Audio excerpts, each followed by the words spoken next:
Good morning all of you. Jyoti public school के online class में आपका स्वागत है। जैसे कि हम क्लास 10th का चैप्टर 4 पढ़ रहे थे, इम्यूनिटी एंड ब्लड ग्रुप। तो इम्यूनिटी के अंदर हमने कल देखा था इम्यूनिटी होती क्या है, कितने प्रकार की होती है। तो हमने देखा था कि हमारे जो बाहर से आने वाले हमारे शरीर पर जो अटैक करते हैं बैक्टीरिया, वायरस, यानी जिनको हम पैथोजेंस कह सकते हैं या फॉरेन बॉडी कह सकते हैं, तो उनके खिलाफ हमारी बॉडी कितना रेस्पॉन्स कर रही है, कितने अच्छे से रेस्पॉन्स कर रही है, तो वही क्या हमारी इम्यूनिटी है। अच्छा, एक करता कौन है? ये प्लाज्मा सेल्स यानी एंटीबॉडी करती हैं। प्लाज्मा सेल से पहले बी लिम्फोसाइट से प्लाज्मा सेल बनते हैं और प्लाज्मा सेल से एंटीबॉडी बनती है। हमने देखा था ये दो प्रकार की होती है, एक होती है इन्नेट, एक होती है एक्वायर्ड। इन्नेट वो होती है जो हमें जन्मजात मिलती है, एक्वायर्ड होती है जो हम बाद में ग्रहण करते हैं। आगे अगर अपन चलते हैं तो एक्वायर्ड भी दो तरीके की थी, एक थी एक्टिव, दो दूसरी थी पैसिव। तो एक्टिव वो थी जो एक बार लेने के बाद परमानेंटली क्या होती थी कि हमेशा रहती थी, लेकिन जो पैसिव इम्यूनिटी थी वो हमें बार बार लेनी पड़ती थी। तो आज हम इम्यूनिटी के बारे में आगे डिस्कस करेंगे। तो पहला हमारा टॉपिक है एंटीजन। इस एंटीजन को हम पैथोजन भी कह सकते हैं या फिर हम इसको फॉरेन बॉडी भी कह सकते हैं।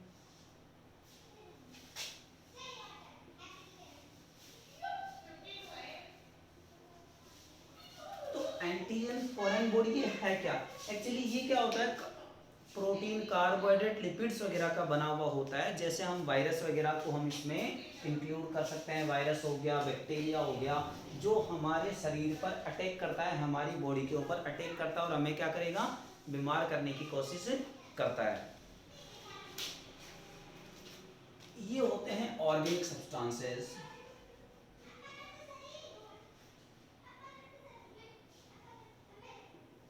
कैसे होते हैं? ऑर्गेनिक, यानी कार्बन के बने हुए, जैसे कार्बोहाइड्रेट हो गया, उनके बने हुए सब्सटेंस होते हैं।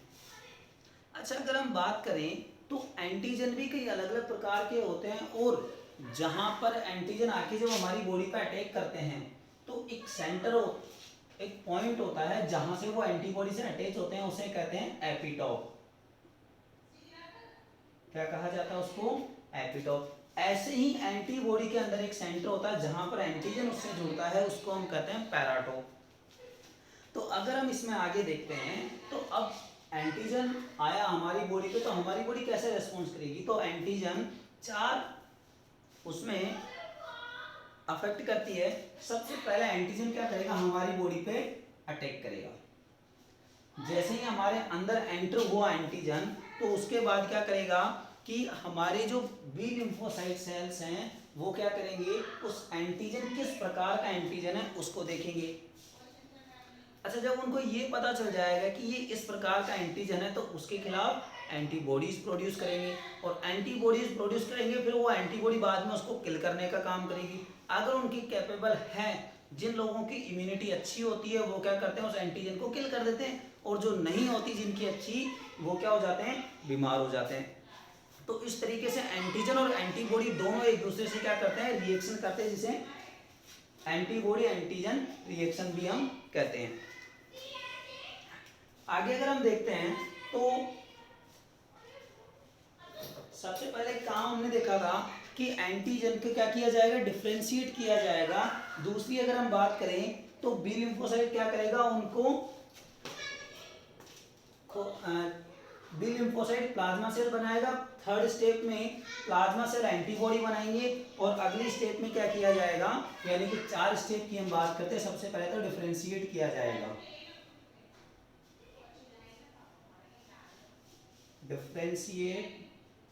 मैं डिफरेंशिएशन लिख देता हूं, डिफरेंशिएशन ऑफ एंटीजन। दूसरी स्टेप के अंदर क्या होगा, बी लिम्फोसाइट जो हैं वो क्या करेगा, प्लाज्मा सेल्स बनाएगा। तीसरी स्टेज में क्या होगा कि जो प्लाज्मा सेल है ये क्या करेगा, एंटीबॉडी बनाएगा। और चौथी स्टेप में क्या होगा, ये आपका जो एंटीजन है और एंटीबॉडी है, ये दोनों मिलकर एंटीजन एंटीबॉडी रिएक्शन करेंगे। तो ये किसी भी जब कोई फॉरेन बॉडी आती है, एंटीजन या पैथोजन आता है, तो ये 4 स्टेप उसके अंदर हमारी बॉडी में होती है। अगर हम बात करें एंटीबॉडी की, तो एंटीबॉडी जो होती है वो इम्यूनोग्लोबिन की बनी हुई होती है। इम्यूनोग्लोबिन का मतलब होता है एक स्पेशल टाइप ऑफ प्रोटीन होता है। अगर हम एंटीजन में इसके मास की बात करें तो लगभग इसका मास क्या होता है, 6000 डाल्टन के बराबर होता है। अगर हम एंटीजन के मास की बात करते हैं तो इसका मास कितना होता है, 6000 डाल्टन। और 1 डाल्टन का मतलब होता है 1.66 इंटू 10⁻⁻27 kg। तो ये एंटीजन का मास होता है। अब हम बात करते हैं एंटीबॉडी की। एंटीबॉडी को हम इम्यूनोग्लोबिन भी कहते हैं। इम्यूनोग्लोबिन क्या है, स्पेशल टाइप ऑफ प्रोटीन है। इम्यूनो का मतलब इम्यून सिस्टम और ग्लोबिन का मतलब होता है प्रोटीन। ऐसा प्रोटीन जो हमारे इम्यून सिस्टम को क्या करता है, मजबूत करने का काम करता है, उसको बचाने का काम करता है। ये गामा ग्लूटोन प्रोटीन होते हैं विच फॉर्म प्लाज्मा सेल। और ये कैसे बनते हैं, देखो अभी भी हमने देखा था, सबसे पहले हमारे सेल में जो बी लिम्फोसाइट सेल है ये क्या करेंगे, प्लाज्मा सेल्स बनाएंगे। जैसा कि आजकल डेली अखबारों में देखा जा रहा है कि जिन लोगों को कोरोना से ठीक हो रहे हैं, जो कोरोना से ऑलरेडी ठीक हो चुके हैं, वो लोग क्या कर रहे हैं, अपने प्लाज्मा सेल्स डोनेट कर रहे हैं। क्यों कर रहे हैं, ताकि वो जो नए इससे इन्फेक्टेड है उन लोगों को क्या दी जाए, इम्यूनिटी प्रोवाइड कराया जाए। उसके बाद में क्या बनाई जाती है, एंटीबॉडी।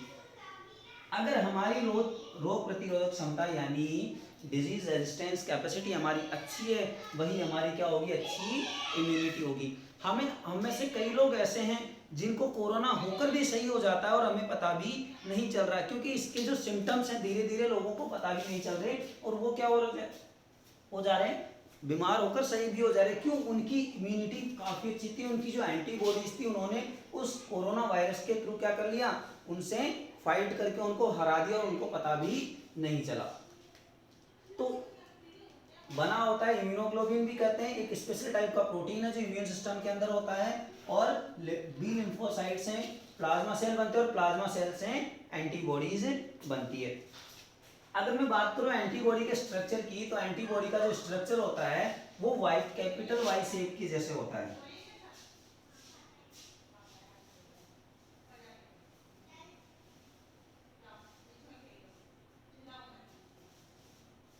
हम इसको ऐसे बना सकते हैं और यहां से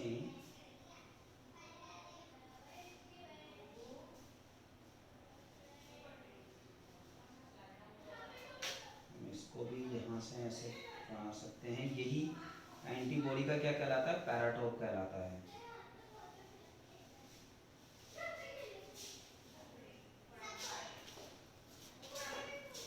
इधर COOH ग्रुप होता है, इधर NH2 ग्रुप होता है। और आगे हम चलें इसमें,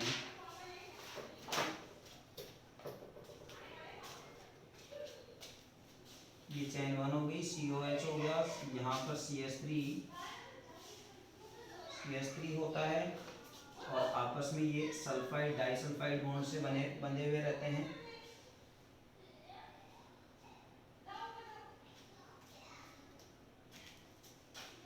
ये जो पार्ट है एंटीबॉडी का ये वेरिएबल पार्ट है और ये बाकी का जो पार्ट है ये इसका कांस्टेंट पार्ट होता है। अच्छा, अगर आप हम इसमें बात करें तो देखो एंटीबॉडी के अंदर कैपिटल वाई शेप का बना हुआ होता है।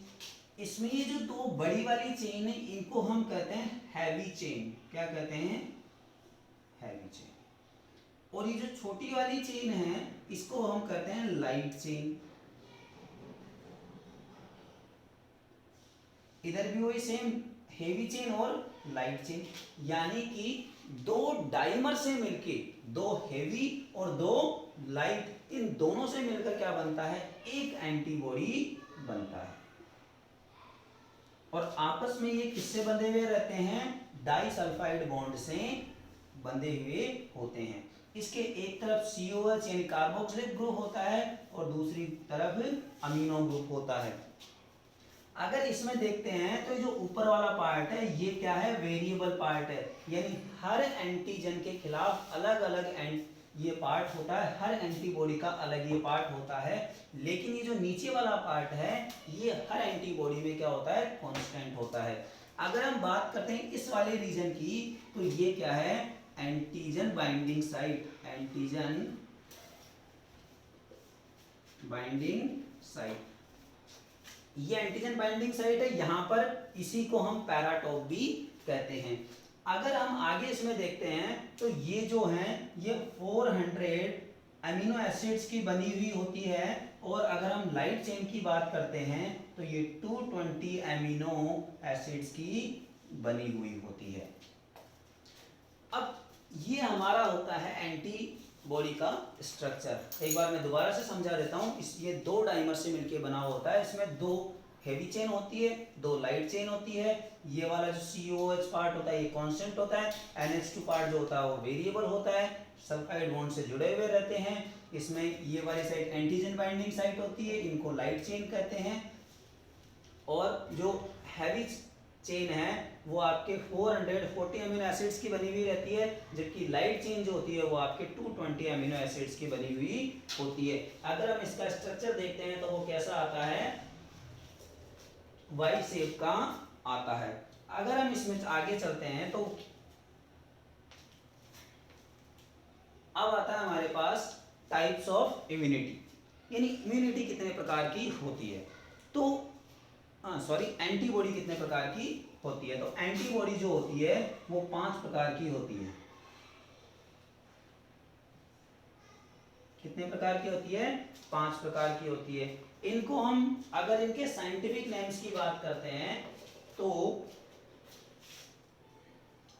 देखो, IG फॉर इम्यूनोग्लोबिन, और सबसे पहले आती है G, यानी जो IgG है ये क्या होता है कि मदर के प्लेसेंटा के थ्रू बच्चे में ट्रांसफर होती है।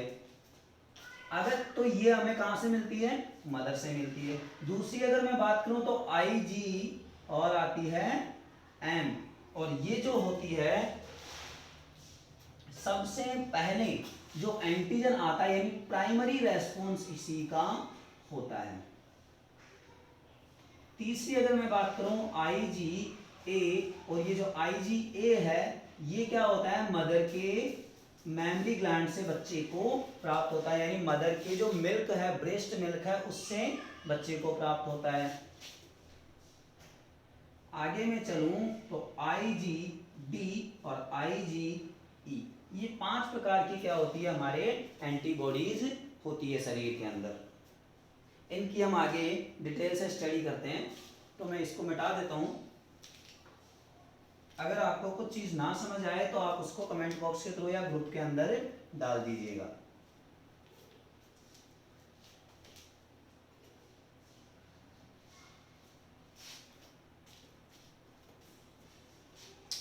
सबसे पहले मैं बात करता हूं IgG। सबसे पहले तो इसको जो कहते हैं इम्यूनोग्लोबिन गामा होता है, इसका पूरा नाम गामा, और गामा को हम डिनोट करते हैं इससे, ठीक है। तो अगर इसका पूरा नाम पूछ लिया जाता है तो क्या होता है, G4 गामा होता है।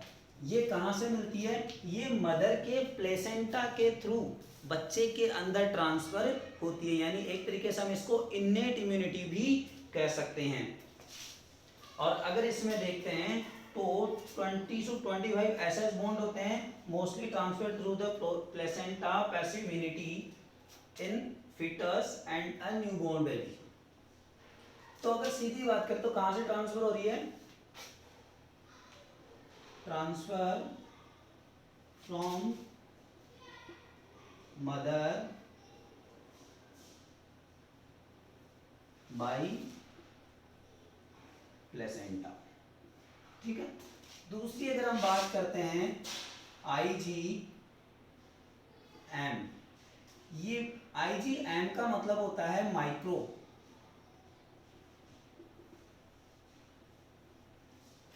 आईजीएम का मतलब सॉरी म्यू, माइक्रो नहीं होगा, ये म्यू होगा।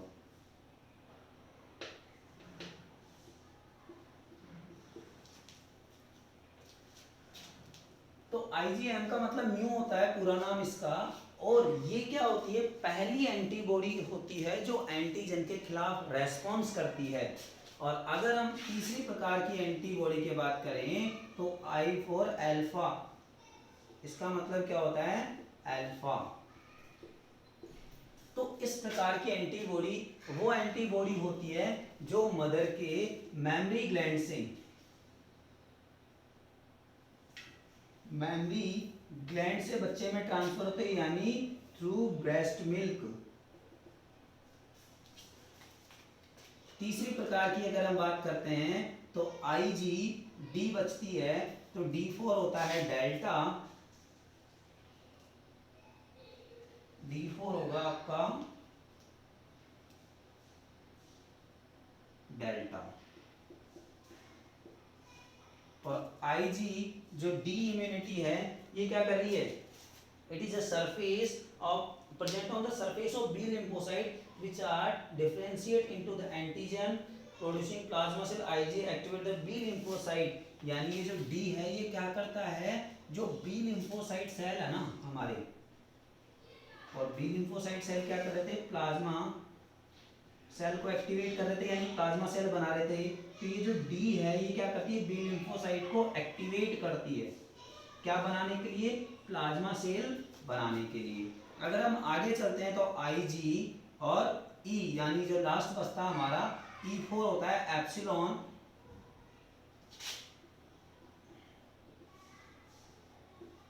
और ये जो एप्सिलॉन होती है ये क्या करती है, एलर्जी जो हमारे शरीर में हो जाती है उनके खिलाफ ये क्या करती है, रेस्पॉन्स करती है। तो ये 5 प्रकार की हमने इम्यूनिटी देखी है। अगर इनमें आपको कोई दिक्कत हो तो वो हमें बता दीजिएगा। अगर अब हमारी जो अगली क्लास होगी उसके अंदर हम ब्लड ग्रुप के बारे में पढ़ेंगे, ब्लड ग्रुप की खोज किसने करी, ब्लड ग्रुप कितने प्रकार का होता है, कैसे इसको डिफ्रेंशिएट करते हैं। तो अगर हम देखें तो ब्लड ग्रुप की कार्ल लैंडस्टेनर ने इसके बारे में बताया था। तो वो सारी चीज़ें हम अगली क्लास में डिस्कस करेंगे। आज के लिए इतना ही, धन्यवाद, थैंक यू। वीडियो को लाइक शेयर एंड सब्सक्राइब जरूर करें, धन्यवाद।